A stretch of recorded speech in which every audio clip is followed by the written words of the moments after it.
Welcome to the Triple P podcast, Preds, Pucks, Pinoys, hosted by Justin Bradford and Matt Best. Hello and welcome to a special draft edition episode of Triple P, Preds, Pucks, Pinoys. Justin Bradford, Matt Best coming at you. And it has been a long 2 days. Oh boy, I am so ready to be at a draft in person again, where hopefully it'll just run more quickly and there'll be less timeouts. And that's the worst crap ever. Oh my gosh. I sat down at my desk in my basement for 7 hours today. The first 2 hours didn't mean anything really to me in terms of coverage because the Preds didn't have a pick because they traded their 2 second-round picks to get another pick in the first round. So it took that long to get to the fourth round. Yeah, it's that long. They need to change some things around. If you don't have a short list, like, in a fantasy draft, if you're drafting like your hockey team, you have a short list if you're on like a good server, and then someone takes it and you're like, oh shit, but I got a number 2 here. Right. Just do that. Like, there's no. It's so stupid. Abolish the timeouts. If you want the draft to be a fun spectacle on TV, get rid of the 3 minute too long talking head segments and just no timeouts. I mean, hell, I'd watch more commercials at this point. Well, what it got to be too in the later rounds, and I understand why they do this in the later rounds to get interviews in. They're not even announcing draft picks anymore. They're just letting them appear on the screen. Yeah, as there's interviews and everything going on, it's just, oh, there's the ticker. Oh, okay. I don't care. This sounds horrible, but a lot of people won't care, except for a small fan base, what Detroit's pick at 160 has to say. If you care that much, you're going to go on Detroit's website or on their Twitter. Right. You got to find a way to make coverage more fun, just like they've done with the trade deadline. Otherwise, you're not going to get a lot of casual fans going, oh, I can't wait to watch the NHL draft. And there's not a lot after the first round. Yeah, absolutely. So let's get into this so we don't drag on our bitch fest. I can't wait. Because I know we'll have some other things to cover. But the Nashville Predators, you could tell that they went for quality over quantity. I mean, they had multiple draft picks. They had 2 sets in rounds where they had multiple picks in a round where they had flexibility. I asked General Manager David Poile ahead of the draft about flexibility. He said, yeah, there's flexibility. And then afterwards, asked Jeff Kelty about that. I was like, yeah. And then asked David Poile about that. I was like, well, it's something we considered in having those extra picks. It gives you something to trade. And that's what you saw. There are plenty of times where teams moved up and traded 2 picks later to move up. So teams that had that flexibility and that power of having multiple picks within a round made things tradable. So let's go ahead and let's kind of run from the top. Sure. Top down, and then we'll give our grades here. Luckily, we don't have 8 players to go through. We only have 6 players to go through for the Preds. But the Fedor Svechkov pick, center, 6 foot, out of Russia. He's going to be a teammate with Yaroslav Askarov in the KHL. So good. I like the pick right off the bat. I mean, I like the pick, and this we already knew coming into this draft. Everyone's board's going to be different. We saw players jump up like Tyler Boucher. His jump was just insane. A little too much.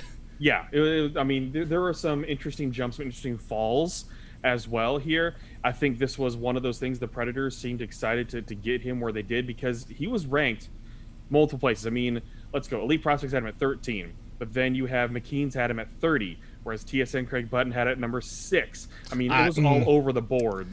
I don't really take into Craig Button's rankings can be Craig Button's rankings. Right. I'll respect the Bob Father and his rankings. And for me, it's I'll listen to Elite Prospects rankings. I'll listen to Bob McKenzie's rankings. I'll listen to Central Scouting. McKean's I'll listen to. Dobber Prospects I'll listen to. Right. There's a few there that I'll listen to. But then when it just says, and I work for this company, ranked 18 by Sportsnet, it's yeah, cool.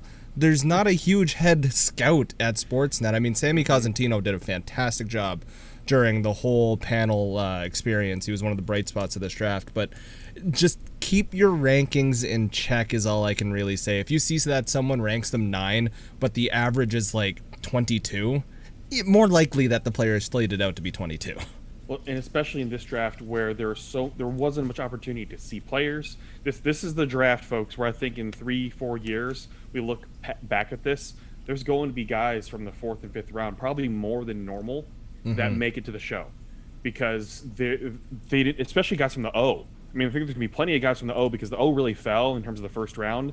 That we have guys drafted later than they probably would have been had they normally been playing. They're going to make it, and it's going to make this draft look so weird because you're going to have a lot of middle round picks making it to the show, which is going to be really cool because it means these players did believe in them. They took a flyer on it, and who knows what's going to out to be. But Fedor Svechkov, coming out of Russia, it was one of those picks that I like to pick overall. And here's the thing: the way I do draft coverage, folks, I prepare a little bit. But I'm not going to fully prepare and memorize scouting reports, especially this year. Other years I will, especially when you have an idea of where the Predators are picking. You know where the Predators are picking. You have an idea what players are probably going to be available. But here, when everything's all over the place, I was like, let's just see what happens and react. That was the best way to prepare for the draft, is have all my scouting reports ready, have the Athletic up because they do really good coverage, have Elite Prospects up, have McKean's up, have Future Considerations up, have all these things up to see, and then react and post scouting reports, because there wasn't enough. And I didn't make a trip this year to look at some prospects like I typically do, or even look at Preds prospects because they weren't even playing. But your initial thoughts, especially from you, Matt, on the Svechkov choice. Svechkov is my favorite pick of this whole draft, and you'll hear out why just later on. A lot of people aren't going to agree that Svechkov should be their favorite, but in terms of what I wanted the Predators to do in this draft, and specifically this draft only so far, is draft players that have a high skill potential. Because we've talked about it since our days on LOP, that this is the draft where you got to throw darts. You need to hope, you need to hit something, because other than like Owen Power and the top like 5 consensus guys, there's not a lot. Yeah, there's not a lot, man. There's not a lot going on. So Svechkov is a guy where it's not Svechnikov, like a lot of people are like, oh, is he his brother, his cousin? No. Just different, completely different. You want to draft. He can also play the wing, by the way. You want to go forward heavy in this draft. I don't understand the love for defense, by the way. We'll talk about that later. But this is the draft where you go for skill. You go for pure talent. You go for that upside. You go for literally something that's not a for sure shot, because this draft is filled with not a lot of for sures, but you want the closest to, he could pan out, couldn't he? That's what you're wanting in this draft. I think here they did it perfectly. He's not a pure offensive talent, which is what I also like. He's more of a two-way player. I think you're going to see a lot in this kid's game. I did a bit of like background scouting as soon as they picked him. I think the right word is shifty. He's smart and shifty. He gets himself into the right opportunities, and he's not a player that's like, oh, I have this, like my blinders are on, I'm going straight for the net. He knows when to back off at the right time, which has led to scoring opportunities based on what I saw. I like the pick. I think he's a smart kid. If I project him, highest for anybody can be an elite player.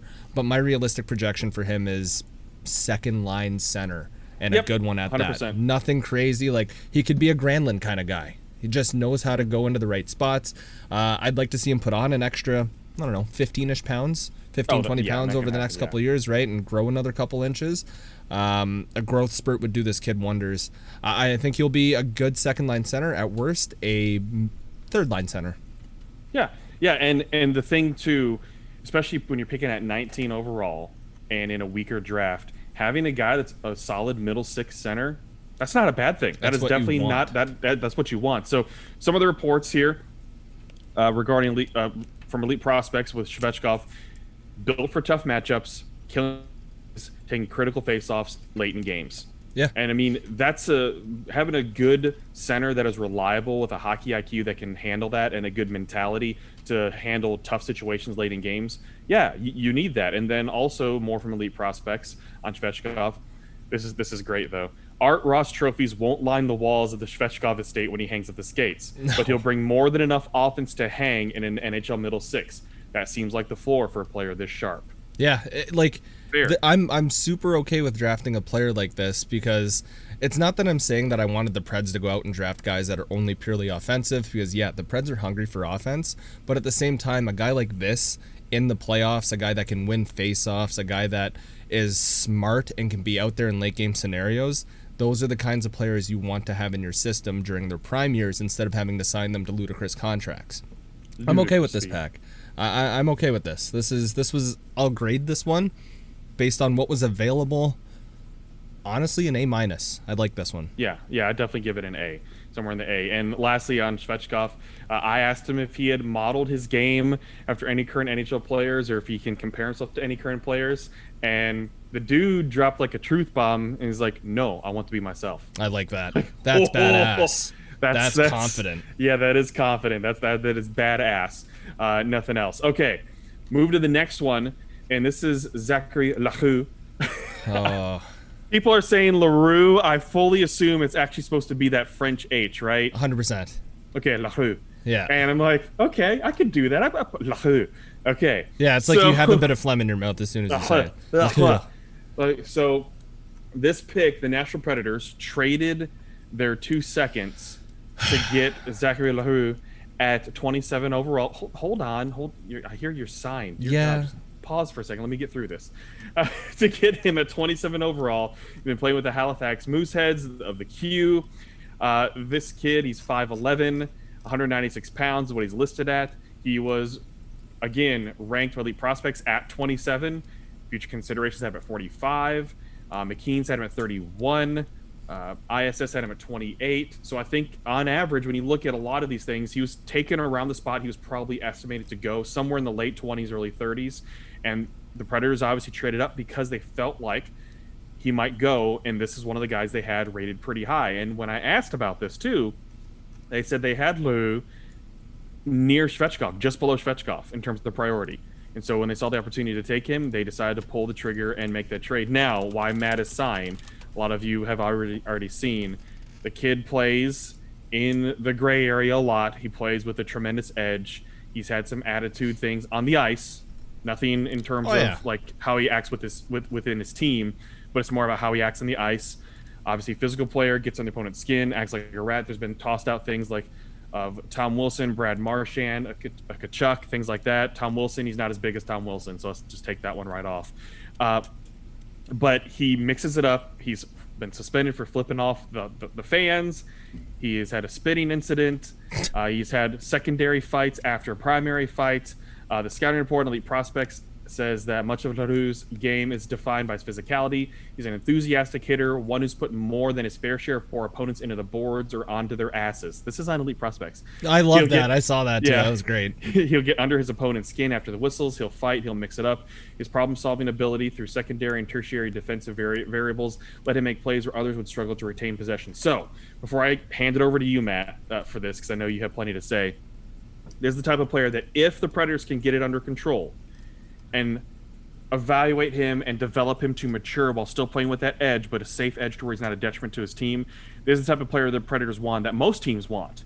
That it's a player that can score, be an offensive threat, but also be physical. And that's difficult to find, that mix of all those things. You'll have your guys that'll be physical, you'll have your guys that can score goals, but oftentimes it's hard to find a guy that does both of those things and plays with that edge. I mean, Brad Marchand's one of them, right? Tom Wilson's another one.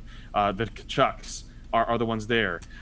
So he's not a goon because he can actually produce. So that's why I even asked, how do you get it under control? Like, well, we're going to work with him. Obviously, that comes with maturity, is what David Poyle said. I know the Predators amateur scout, North American amateur scout, Jean-Philippe Graud, was extremely excited about this. Like, he was glowing in his interview. I mean, so pumped to be able to get him because he has so much faith in what Leroux can bring to the Predators organization. They don't have many like this. I know they've had a pick last year as well, a couple picks that were described as being rat-like. So you can tell they're trying to change their edge in terms of forwards if they want to produce and play with an edge. So Matt, after all this preemptive saying, because you're up there in Canada too, and I'm sure this makes way more news when a junior player is doing the type of stuff that he is pulled on the ice.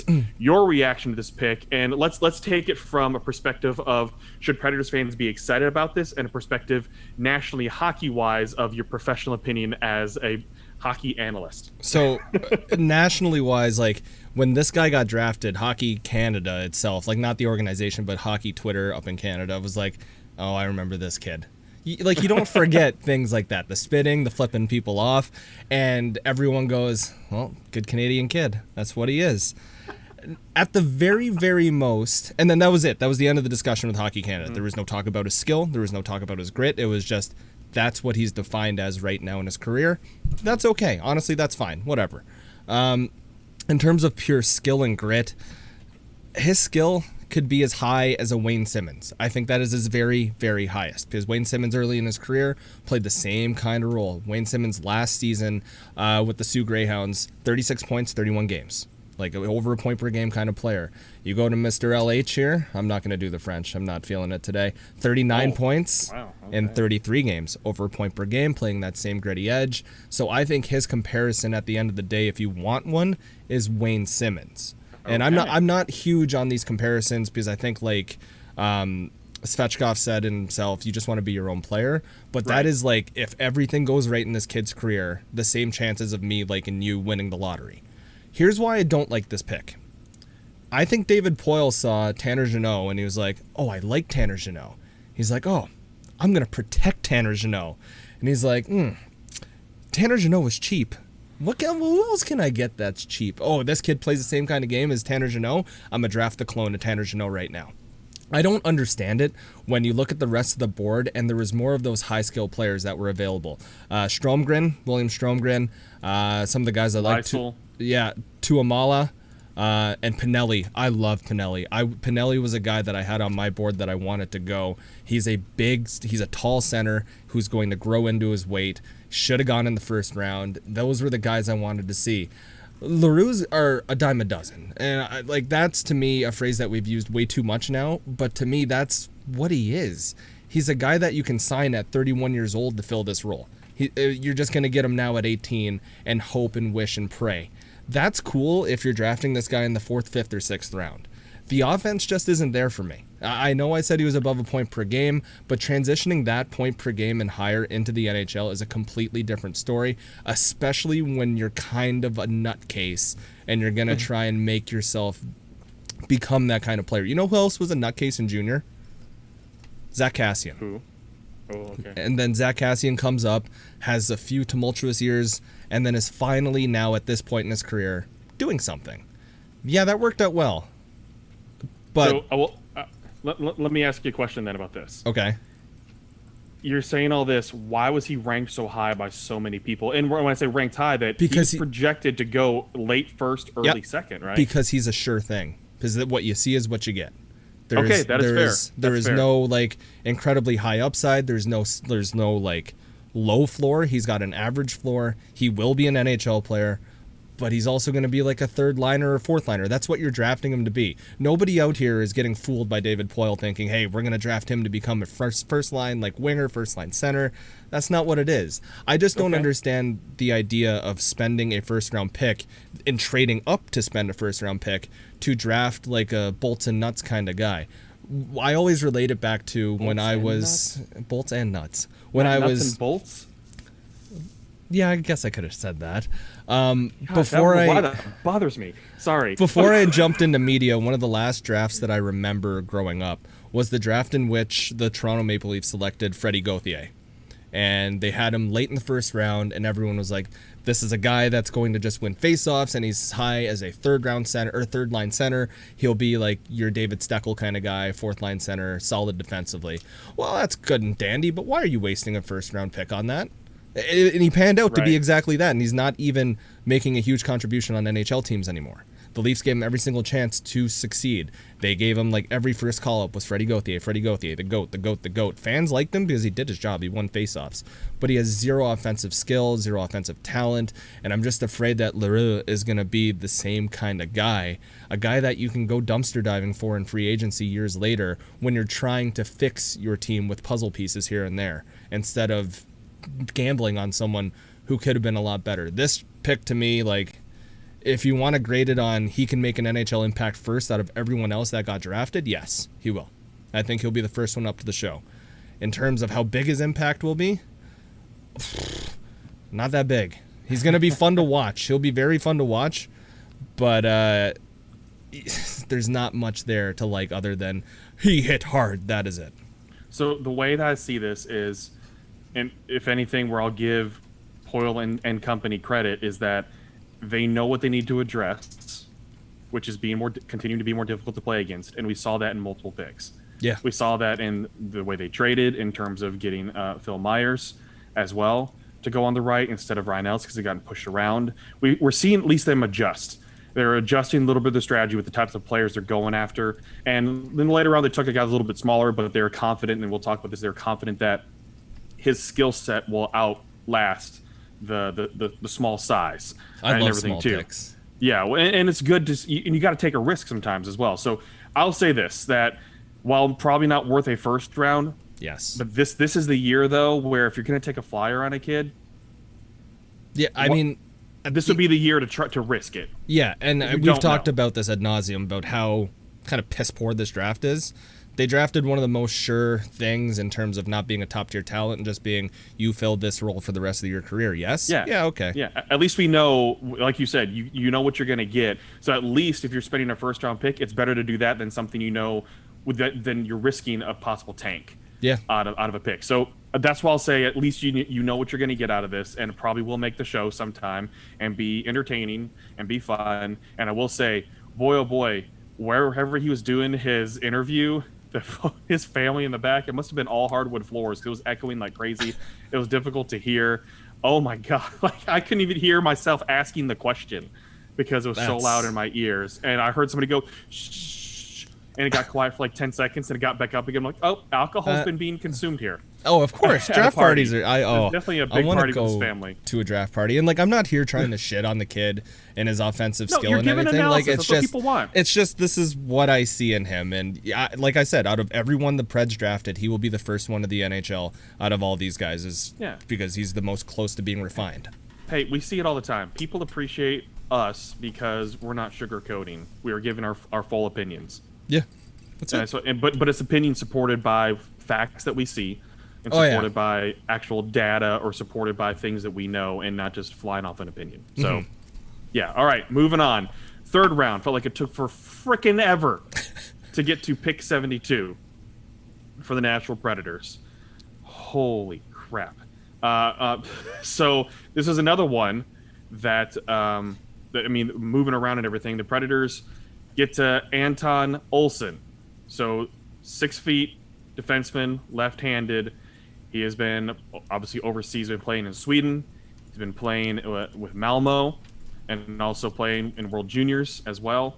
Right off the bat, in terms of some of the scouting reports, this is from EP Rinkside. He counts his strengths mainly in his defensive zone, but he has got decent puck control and passing ability to boot. There's another one. Two-way defenseman who can play both the man advantage as well as in shorthanded situations. Good first pass. Okay, that's important.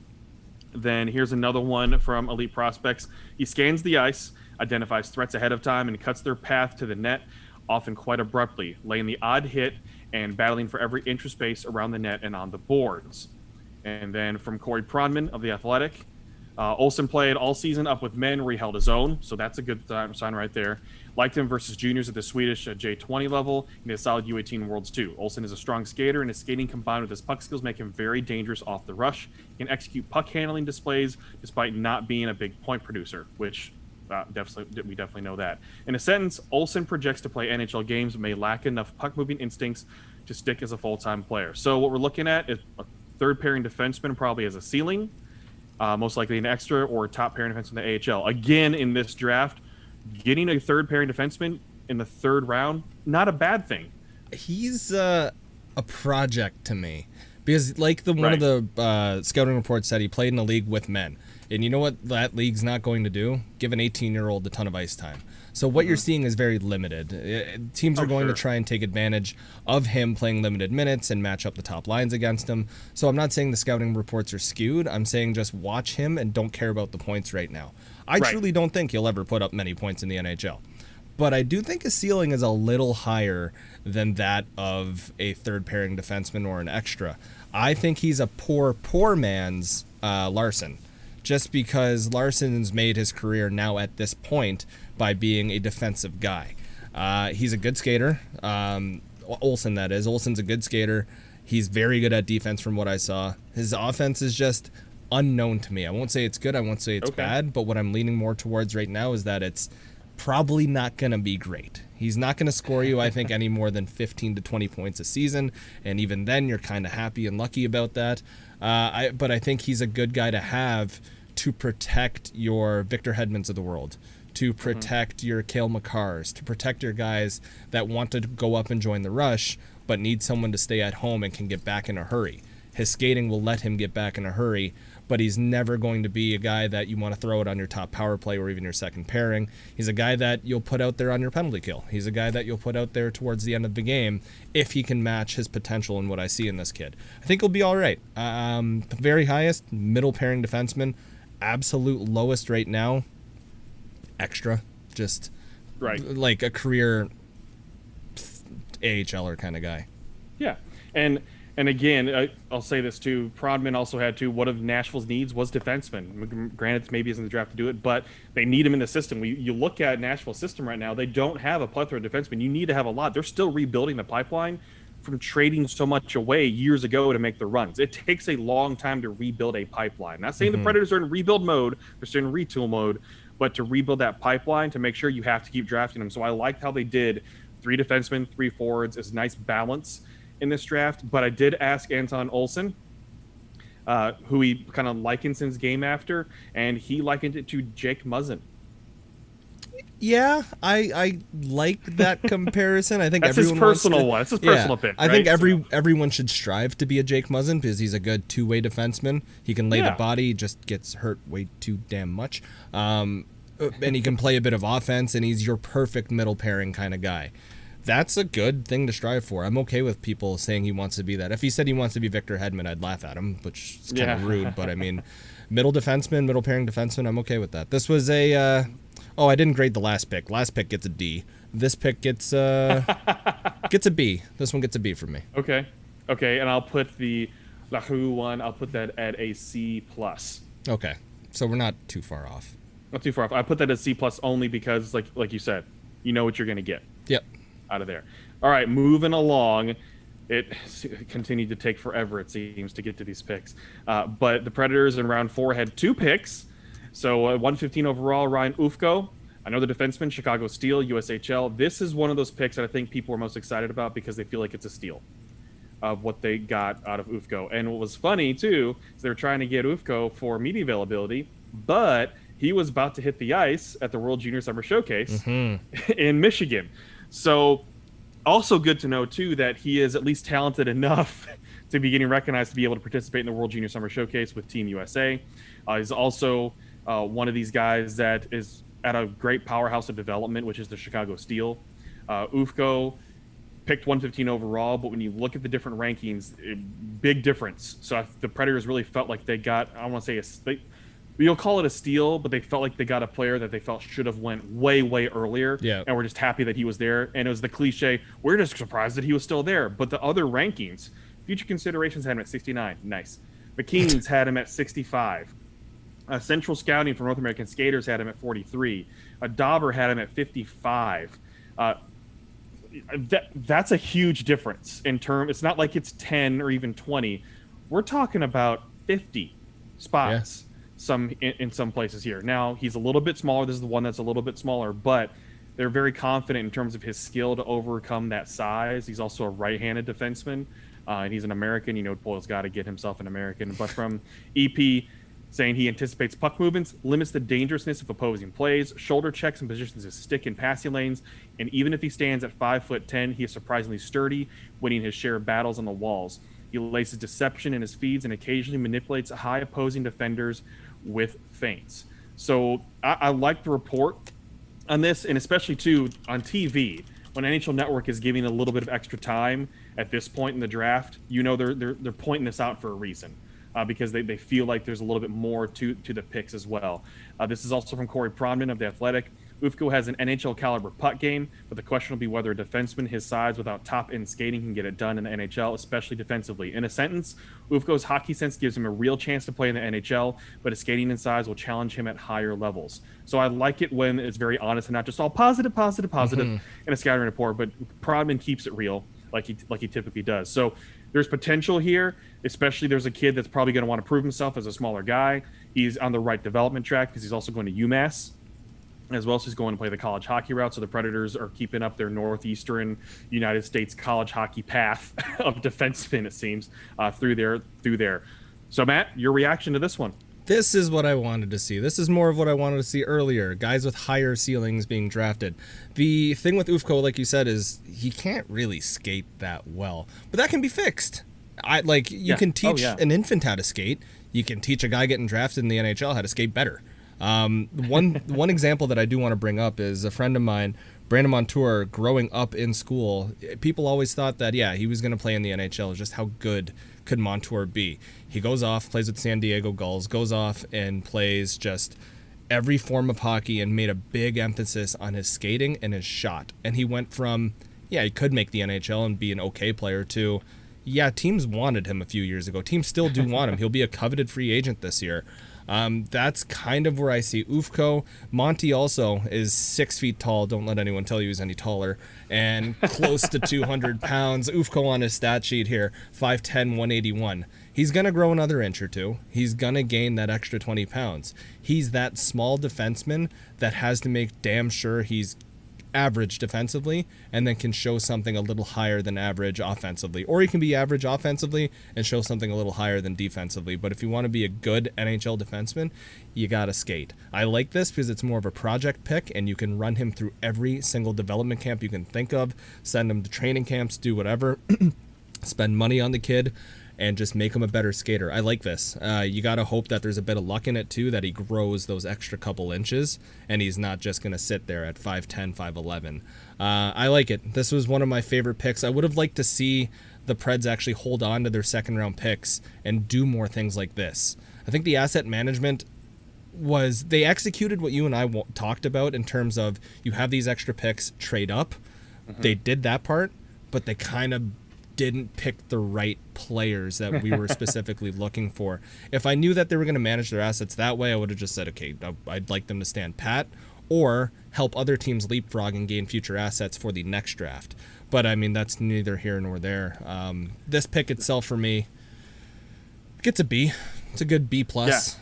Yeah, I'll give it a B as well. And I'll add this as well in asking the scouts and sorry, his name, because we talked to so many scouts. That's what I love about the Predators too. They're actually making scouts available for media to talk and ask questions to during the draft, and that hasn't always been the case. This is something the past 2 seasons through Zoom because they're actually there and available, so it's pretty cool. But did ask about the size thing and just made sure I was not saying, well, he's small. What do you think?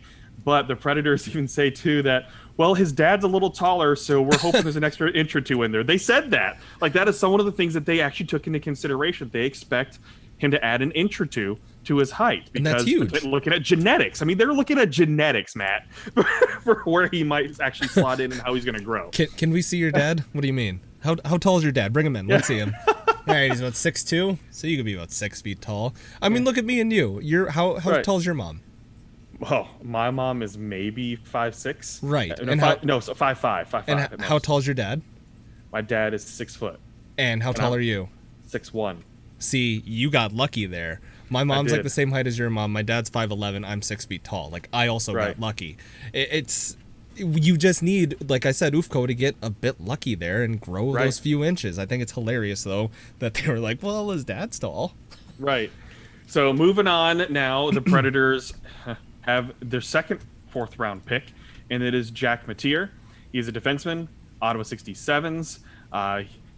What is noted as a good Sault Ste. Marie boy is what you don't want to be a good Sault Ste. Marie boy. But another right-handed defenseman. This is a big dude. He is listed at 6'4", 205 pounds, so he obviously has a reach. He picked at 124 overall. EP had him at 103. Bob McKenzie had him at 96. McKean's had him at 82.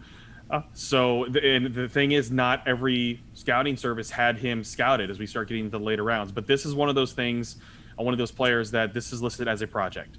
Yeah. This one is truly listed as a project type of player. And again, it's taken late in the 4th round and a weaker draft. That's understandable for a player like this to be a project player as well. So let's look at what is said about Mateer. This is elite prospects. He's a long-term project, but one a development team with a vision will certainly find exciting. Mateer's puck handling skills are refined enough for him to reach another level and puck moving skills in the next few years. This one's from Pronman now. Let's see. his only hockey this season with U18s for Canada. Yeah, we know because he's playing in the O. Where he was their 7th defenseman, so there's a lot of projection in his game due to the lack of sample size. Mattier is with a good hockey sense. He's a strong defender due to his size and can kill penalties. Offensively, he makes a good outlet pass and shows some blue line vision to make plays. His skating is a significant issue, though, for projecting him to the NHL level, as his game lacks a lot of pace. In a sentence, Mattier has a chance to play due to his size and sense, but his skating may keep him from the NHL. So, that being said, what organization would most people think of out of the NHL is a defense-producing factory? In terms of how they play, or in terms of creating their defensemen? Because in terms of how they play, I think New York Islanders. In terms of creating homegrown defensemen, I'm set. This is low hanging fruit. You just say Nashville. That's all you got to say. Nashville. Oh, I thought we were getting deeper than that, because I was starting to think like defensive in terms of play producing, and how they style. No, because you start thinking of all the different defensemen that have come through that have been valuable for other teams. So if there is a system that can develop defensemen, even if they don't stay or they don't play up to their potential, but at least creates defensemen of value, it's the Nashville Predators. Well, there's all the other ones out there, but even people in the league think about the Nashville Predators, because you always think of Shea Weber, Roman Josi, Matthias Ekholm, who is playing out of his own, Seth Jones, Ryan Ellis. Oh yeah. Oh god, yeah. Then you even go back to, you think Kevin Kline is a steady middle defenseman, what he's been able to do. So, and multiple other ones that probably move on. Well, Cody Franzen. Yeah, Cody Franzen, Alex Carrier now with what they're projecting him and wanting him to be. So if there was an organization to take on a project defenseman, it's the Nashville Predators, that if they feel like they can do that. And so I asked, do you see this as a long-term project? Is something that you feel like you have the right things in place to help develop him? And the Predators obviously said yes, but it's setting it up to say, yes, we see this is not going to be an instant thing.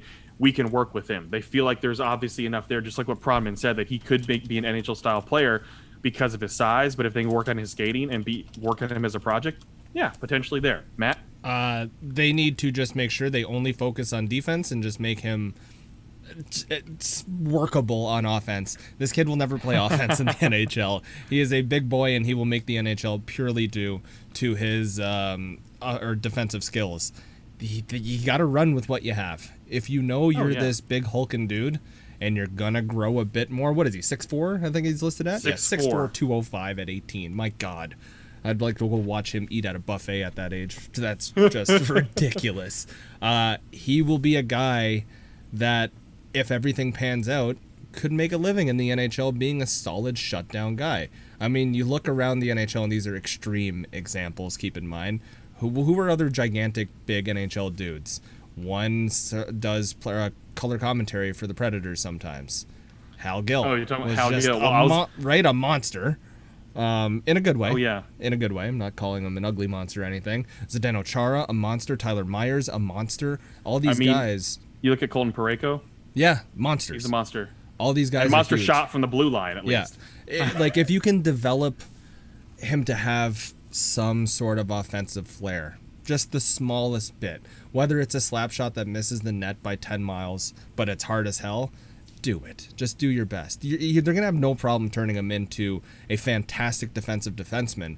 It's just, if you want to stick in the NHL, you got to show a bit of offense and just be complacent and not just be a liability when your team's in the offensive zone. Because then teams will be like, clear the lane, let him shoot. Doesn't matter. Who gives a damn?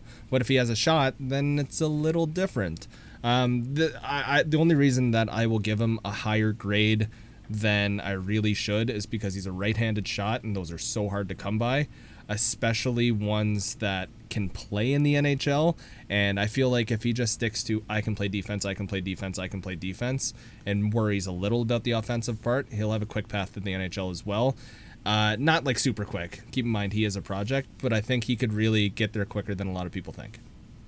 Because of his size. I mean, that does help. Just because he's gigantic. Size, reach, and you put a couple other little things on there, then you're making at least a usable defenseman. And if anything, too, when you look at some of these teams draft other players as well, that they're like, in 3 years, we're probably not going to have a spot for him, but he's an asset we can trade. Keith Ollie was the same kind of guy, hopped around from team to team to team, because people were like, he's so damn big. We want to try, developing him. We want to try. And I mean, it never panned out for Ollie.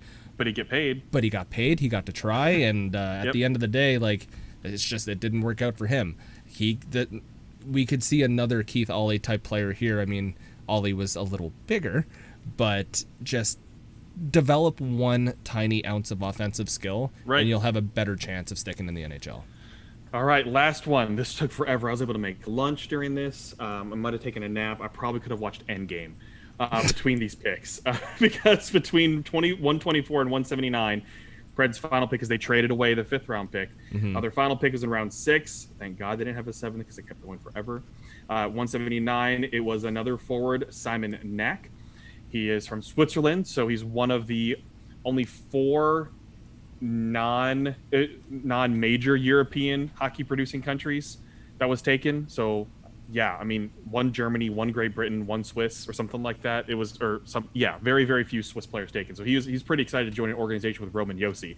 But Simon Knack from Switzerland, but with the Portland Winterhawks as well. And so he got to play last season. Got to play 24 games last season, 29 points. He's also been playing with HC Davos in Switzerland, and also playing the World Juniors World Junior Under 20. I played 4 games there, and then so I mean, he's an international player. He was skipped over last year, so he was draft eligible. He's an overager, and I asked him as well, what did that do to motivate him getting skipped over? He's like, it was emotional, it was difficult to deal with. I had to deal with that, but it showed me that I had to get better as well, and he wanted to get better. And this is after the 1920 season where he had 34 points in 49 games and played internationally as well. And so we responded with 29 points in 24 games, and he felt like he got better. He had a chip on his shoulder, and that will help him develop. I talked to the scouts for the Preds about this too. I feel like that determination, they saw that change. They saw that he was able to motivate himself to be better, and that character aspect is something they really liked. It's another one too where he's 6'1", so he's a decently sized dude. 194. He has a wide frame. This is what Corey Pronman had to say about him as we continue this trend of me just reading off scouting reports, and then we'll get to Matt's analysis.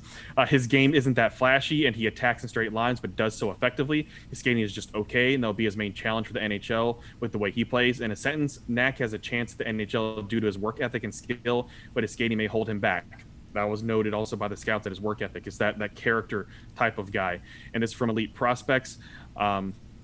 Beyond defense, his skating improvements led to major junior success, but didn't elevate his projection in the eyes of our scouts. Instead of using the skating improvement to diversify his game, he doubled down on the endless wave of outside lane net drives. After skating down the outside, he skates across the body of the pivoting defender, then rushes towards the crease. While effective in the WHL, pro-level defenders with pivoting and gap issues are far more in common. It won't work at higher levels. Knack's likely role in the NHL is as a 4th liner. He clearly doesn't lack fear with all those net drives, but he will have to diversify his offense and add more defensive ability to make it. So still projecting potentially as a 4th liner. Again, not a bad thing, especially in the 6th round. Yep. Again, you know what you're getting out of there. He's a decently sized dude that has offensive ability. We'll just need to diversify through his development.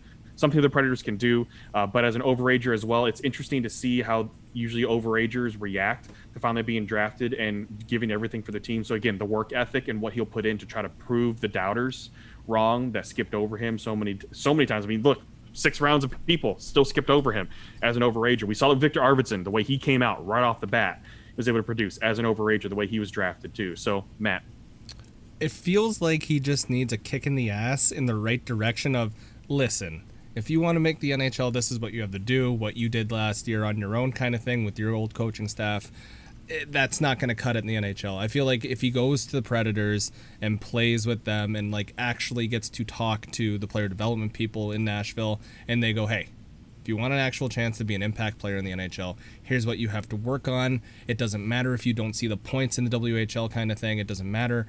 We just want to see you work on these aspects of your game because he's already drafted. That's it. They don't need to see him score like 50 points next year or something like that. They don't give a shit about that. What they care about is take these directions with that work ethic and actually go forth and do that. If he pans out to be a effective 4th line or 3rd line player, that's great because you drafted him in the 6th round. If he projects to be anything higher than that, that's unbelievable because you drafted him in the 6th round. What other player did the Predators draft that projects to be a third line or fourth line player that they drafted in the first round? Didn't like that. I like this. This is where you draft those kinds of players with that work ethic, because while he's not flipping people off in the stands, he can evolve into the type of player that people like. Because what do people like? Players that are noticeable on ice if they're scoring goals, or noticeable if they're going to all the shitty places on the ice. This kid does the second part of that. He won't score goals, but he'll get to the crappy areas on the ice. He's fearless, like one of the scouting reports said, and you didn't spend a lot of draft capital on him. This, to me, is another B. I like this pick, too. It's a project, and if it doesn't work out, it was a 6th-round pick and a crappy draft. Right, absolutely. So give it a B as well. And so I would give the Predators, I'd say, between a B+ and an A- overall on the draft. I think it was a draft because I liked at least the vision, and I'll give them credit on the vision that they had overall on this and the variety of picks. And especially in a draft year that we don't know much about a lot of these players, because not all of them were able to play. And so a lot of these players are probably going to be playing with chips on their shoulders and want to do everything to prove why they belong. And I will say this, and I will give David Poyle credit on this, though, that Friday night during media availability, he even acknowledged, and we all know this, he's like, look, out of every draft, 1 and maybe at most 2 out of your draft class actually make it to the NHL, become full-time NHLers. And if you get 2, that is great. So if we get, he's like, even out of this draft class, if 1 makes it, I mean, if Svechkov makes it and no one else does, that's a big thing. Then you have a center. Then you have a middle 6 center with the ceiling of a second line center. If Leroux does, then at least you spent that pick wisely enough to get a guy that is going to be full time on your 3rd or 4th line and produce, and probably not cost a lot of money either while doing that. So it's understandable. Keep in mind, folks, that 1 or 2 from this whole draft class will likely make it. You'll see probably 2 more in the AHL, and then a couple more that'll just let their rights expire. That's just how it tends to go, and you don't know what you get there. I will say this too before we get on to, I know Matt wants to rant. Just a little. Just a little bit. There will be a development camp coming up in August. David Poyle, I don't know if he was supposed to let that slip, but he let it slip. In his media availability, they're going to have a development camp. So I'm not sure if media is going to have access to that. They might just have a camp bringing people together. I would hope they have some access, even if not in person, just to be able to go out there and watch some of these guys, because no teams had development camps last year. This would be the first time for a lot of these prospects to even be in person with Predators people, or even in person with each other, to meet each other. I highly doubt. I would doubt maybe Svechkov is able to make it just from Russia. Who knows? But it'd be great to see a lot of these kids be able to come over and do this as well. So really excited for that opportunity for hopefully for us to be able to get to a development camp and get some looks at some of these kids. But hey, I love the draft. I love being able to have access like this and be the only non-internal media member on the majority of the calls. That's pretty badass to think about. If I do rate this draft,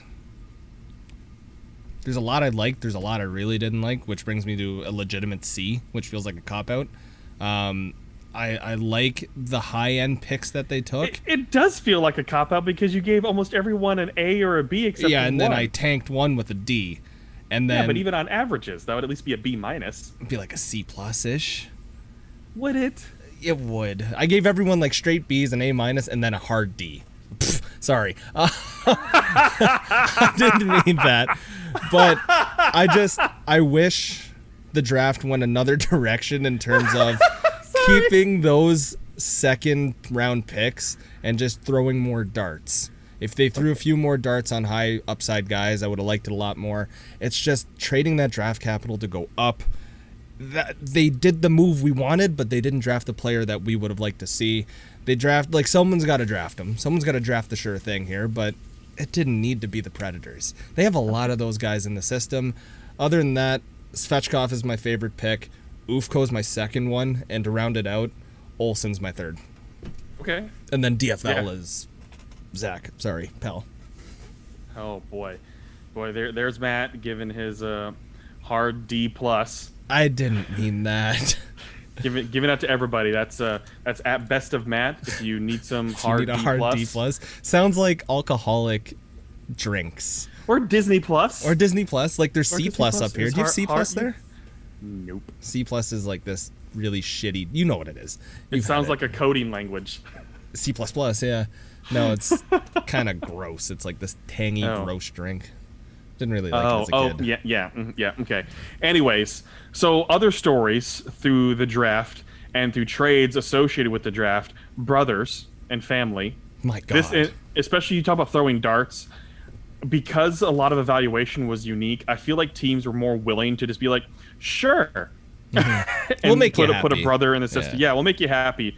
Not necessarily saying that happened with Hughes because Hughes deserved to be taken high like that, and so why not? Why not make it happen like that? But then also you have Seth Jones to Chicago and signing that insane extension.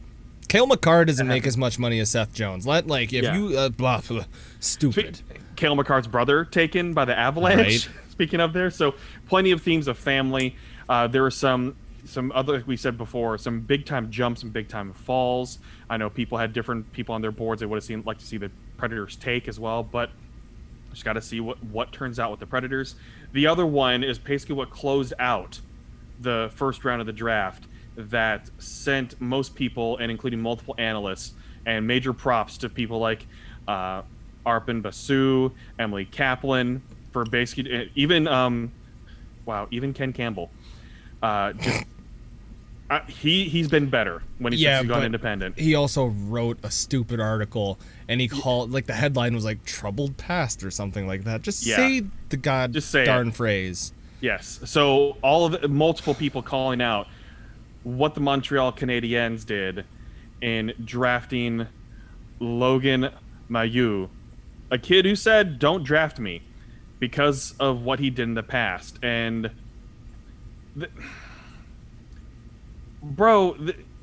this is not a kid that made a simple mistake. If you were saying it's a simple mistake, you can just get the fuck right out of here.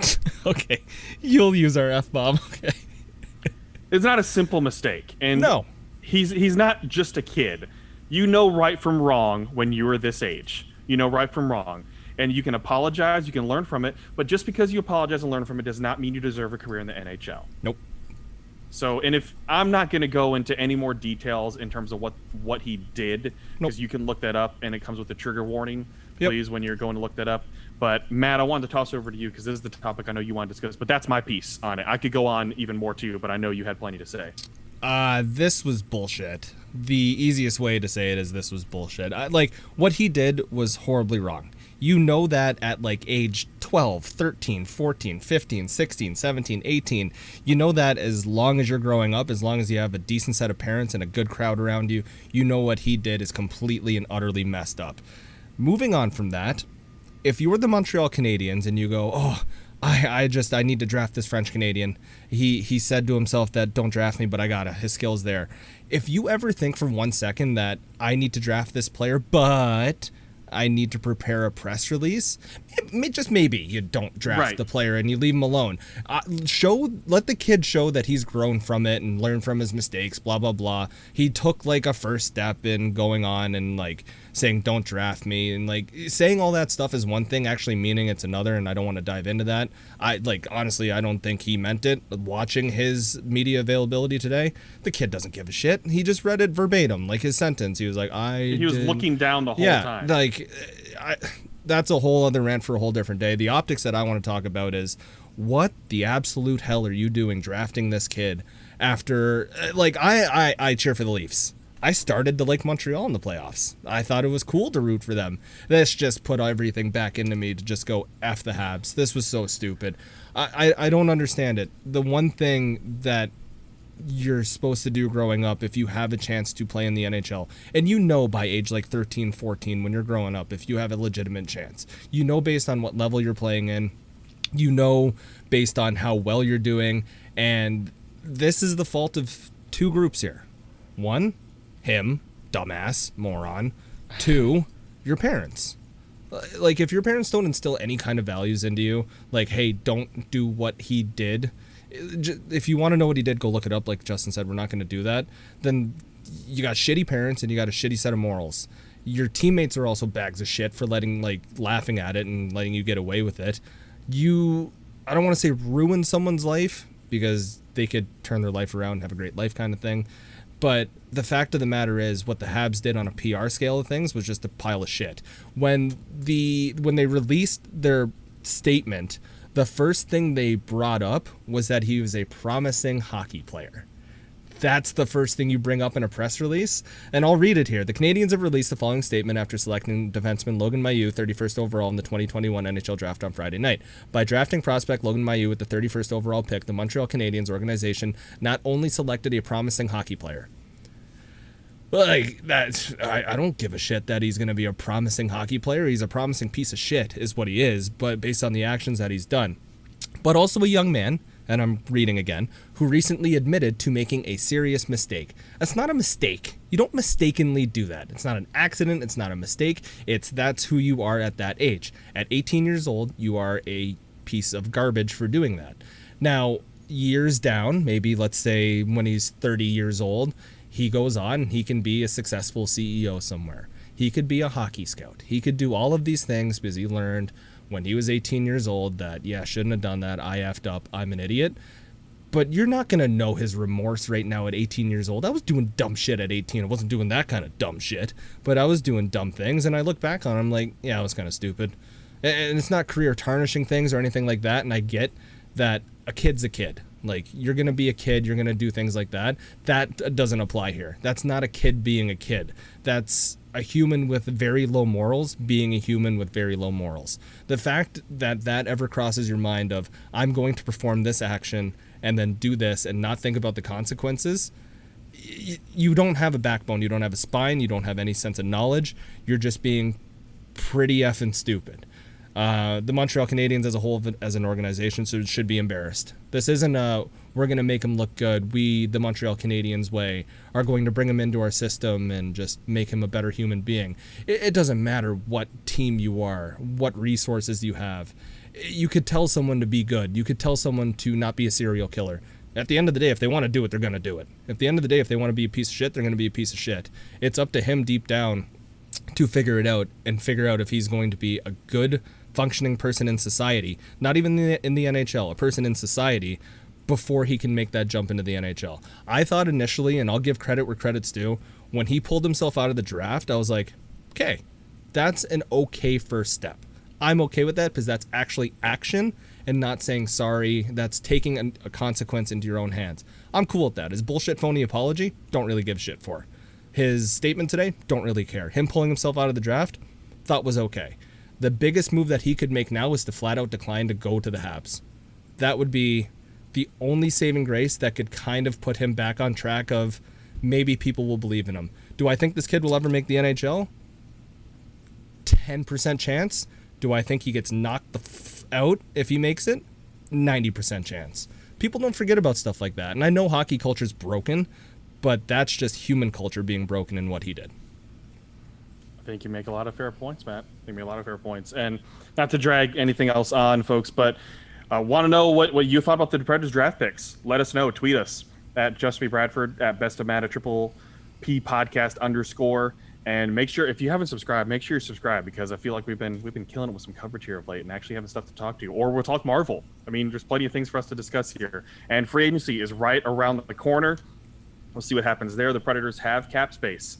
We know that they're going to be having to re-sign plenty of players as well, but might be making a run at a player or two and maybe some spots to fill. But if not, then they're going to have some good youth battling for spots as well, and we'll be able to analyze that. So I believe, Matt, the next episode from us will probably be right after free agency. Would you agree? Yeah, I think so. Well, record Wednesday night. I think so. And unless a trade happens. Unless a trade happens. Let's say trade happens. If there is breaking news, big-time breaking news, as we promise, we will have that covered for you as well. But if not, then our next episode will record Wednesday night after the major brunt of free agency, and we'll have you covered until then. And we'll have a giveaway. Yeah, and we'll have a giveaway. This one's going to be one of those leave us a review on Apple Podcast giveaway. Okay. And if you've already left us a review, just let me know which one's yours so I can add you to the giveaway. So you can go ahead and leave us a 5-star review on Apple Podcast. If you are not on Apple Podcast, you can still do this. Even if you have an Android phone, you can still have an Apple ID. Go out, make the review, and then delete your account. Doesn't really matter, but you'll get a chance to win $100. I'll explain more on the next giveaway. Also, so I went to the gym for the first time in nearly 2 years. I've been doing like home workouts and running and stuff like that. But I got lucky, and my buddy's a personal trainer at this gym, got me on his friends and family discount, and I was like, okay, I have no excuses. And he ran me through his like personal training sessions. And like the first one he did was an introduction to see like your evaluation, and he did like an actual training session after. I haven't been able to go up the stairs in under a minute in 2 days. I'm more sore today than I was yesterday, and the workout was 2 days ago. My arms are like locked in T-Rex form right now. It is very hard for me to stretch them out. I can feel it everywhere. It's ridiculous. But man, I don't remember the last time I was this sore from exercise. It's just everything hurts. My ass hurts, my tits hurt, my arms hurt, everything. My neck was sore yesterday. I've never had a sore neck from working out. Every muscle hurts. You saying it was your neck, your back? Lick my... Yeah, it was. Like every part of me, man. Well, I'm proud of you for doing it. If you keep doing it, then it won't hurt as much. You're right. That's true. I woke yesterday. I was like, oh, I'm super sore, but I'm gonna go to the gym tomorrow. I woke up this morning. I was like, no. I cannot. I texted my buddy too. I was like, am I supposed to be this sore today too? He's like, yeah, if anything, you're supposed to be the most sore today. I was like, oh, fun. Well, there we go. Thanks. There we go. Well, Matt, thank you for your time for draft coverage and your insight as well. As always, appreciate that. And folks, make sure, again, tweet us what you think and your thoughts on the draft class. And hey, tell us also who you want the Predators to target in free agency, if you want them to target anybody at all. So we'll see what happens in the next few days. This is Justin Bradford for Matt Best on the Triple P podcast. Thanks so much for tuning in. We'll talk to you next time on Preds, Pucks, and Pinoys. Bye.